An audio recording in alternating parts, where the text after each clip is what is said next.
Welcome the Cold by Maddy Humphreys. The man outside her window wouldn't move. He didn't turn and made no sign that he intended to leave her property. The sky was always bright blue, like a painter's dream, but she could never see much beyond his dark silhouette. His gaze held stern satisfaction, with only a hint of a curve to the corner of his mouth. His eyes held a meadow of pastel flowers, blanketed with a bitter burn of snow. She couldn't count the days he had stayed transfixed outside this thin barrier of glass. The only way to not see him was if she closed the blinds. Still, she could feel the icy breeze graze the back of her head. It slipped down her spine and trailed to her heels, as those two spotlights of meadows filled her mind with snow. She had lost count long before. On an early morning, she closed the blinds after a look outside, confirming that he was still there, and she snuck out the back door of the house. Free from him, at least she was. Her fingers clawed the fence and she found her way to the top. There, her foot-held wavered. She fell to the earth cleanly, her jeans now plastered with mud. She faced a forest, the dark, outreaching tree branches welcoming her like a beggar's guilty claws. She glanced behind her, seeing no further sign of the man, and smiled at the swaying trees. She walked into the musty green.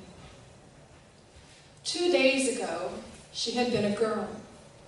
Now she etched her talons deep within the bark of dying trees. A shallow heartbeat danced as she felt her small weapon scratch at the brittle ground, an act of satisfying destruction. She cawed and sent a chill through the air, but was sure no one would feel it. If beaks could smile, then she was beaming, though it must have looked more like a sneer. 2 months later, she had grown. Her paws much too wide to do anything but push, but pushed she did. She tore down the wilted trees, broke the fallen ones in half, shoved boulders, turned up the leaves with a simple huff of heat. Embedded in her leg was a red gouge. The gooey substance that dripped from the opening left her fur sticky and matted. It ached as she walked. She crawled, and it swept across sticks and weeds. Sick of the bulk and bruises, she found a skin draped over a tree's roots.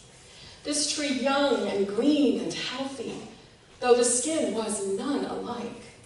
She flicked it with her huge black snout and shrank until the tree stood nearly a story above her. But now, in place of the wound on her leg, it had moved to her small shoulder. It itched and ached, just out of reach. She shook her agile head and tore her now small paws into the young tree root, again enjoying the feeling of destroying something defenseless.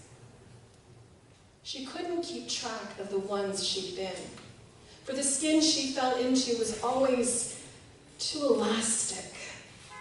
She thought she'd been a tiger once, and even a coyote a couple times. Maybe she'd been a snake before. But every form felt odd to her, almost as strange as if one day the sun never decided to set and only kept a consistent, sickening blue crowding the sky. And each skin featured a new gash in her thick thigh, her papery pointed ear, her slinky tube of scales.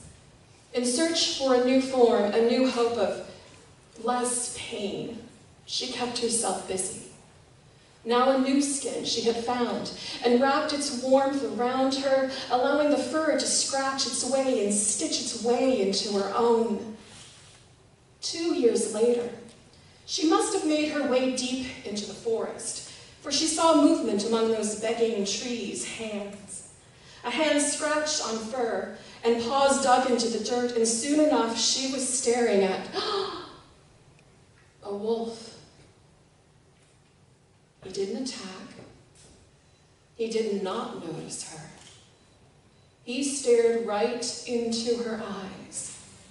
Those murky brown ringlets, more valuable and precious than any bronze gem, like a muddy stream slowed down by the weight of its own debris.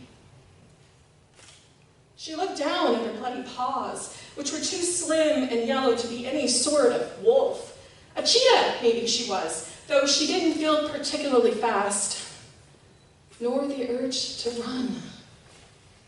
He inclined his head, and she did the same, until both their foreheads were connected. As she now saw her paws, they were a mix of silver, brown, and gray. His were brown, white, and muck. She had the same fur as he. Together they howled towards the moon, not sure if there was a bright blue sky or a void of stars beyond the heads of the trees. Wolves stay in packs, but this one hadn't. He had been alone, much like herself, though neither of them could agree now. Together they walked throughout the woods. They chased and ran and jumped across anything they could. She didn't have any constraints with this skin. It was whole and snug. They sniffed the dirt and tripped over roots. Flowers formed in what must have been spring, though they took no interest in stopping for them. 2 months later, the woods expanded before them and exposed a clearing of different skins. Bright ones, dull ones, fast ones, slow ones. Ones she didn't know, ones she hadn't been. The skins roamed around the trees and grass, letting the sun beat them into the earth. Maybe that's why wolves never travel alone and never risk being without their kind. When the skins saw their 2 hides of muck, they snarled and hissed. The sun seemed to wink on their fur, smiling through their glares. She backed into the trees again, but this time he didn't stay beside her.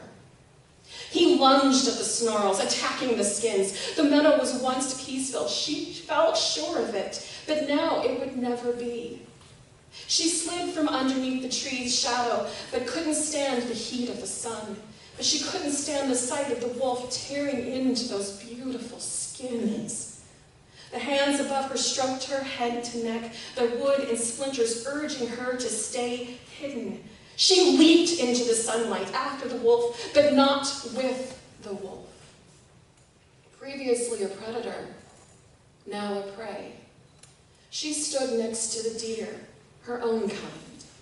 Together their thin hooves and deep eyes held the wolf. Hot, sticky saliva dripped from the wolf's snarl, but he turned away, his intent taking the shape of a group of raccoons. She skirted towards him with her brittle legs, becoming smaller with each step until he stood severely taller than she, his fur steaming. In with the group of raccoons she mixed, and at the sight, he let out a sharp, determined howl. His wolf eyes met her kaleidoscopes, his with a river of hatred and betrayal, hers full of fear and heat. He dug his paws into the dirt, a desperation to escape the sun, and flicked it to his muzzle before leaping over her and the raccoons, his furry body arcing directly above. Over again, his eyes met a new target, only to be greeted by her, in her new form, in her new skin, though this time she needed no killing to become one.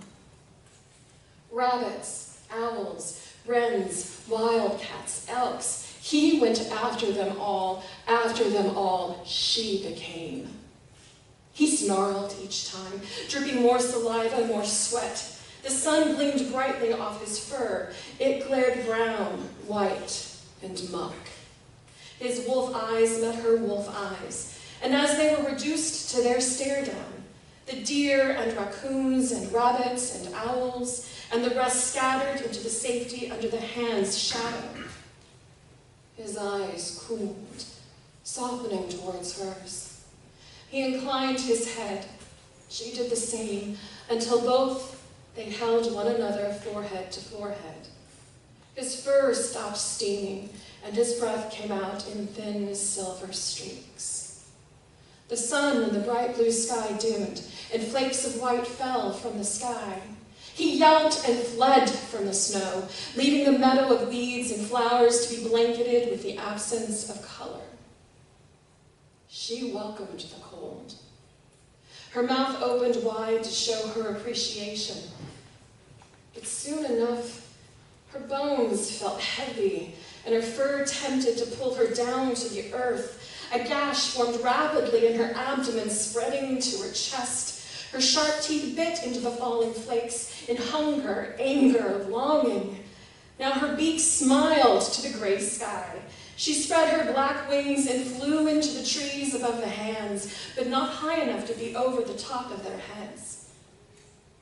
2 days later, she felt almost glad to be back to a raven. No gashes to carry while she flew. In between the trees, the sunlight gleamed, resting along the line where the trees latched themselves into the earth. It wasn't a yellow light, or even an orange, but a hazy blue and silver. As she ventured closer, the silver washed away, leaving only blue.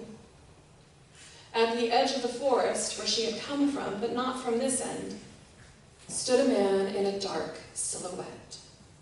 He sneered and held his arms out to her. She stood on 2 unsteady feet, her head a few inches shorter than his, and accepted the embrace. She could feel gashes forming along her body, but couldn't find any evidence.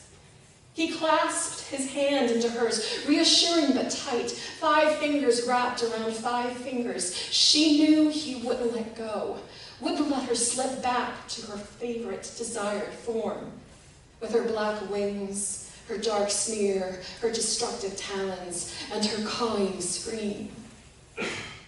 She turned her back to the forest and leaned her head against his shoulder.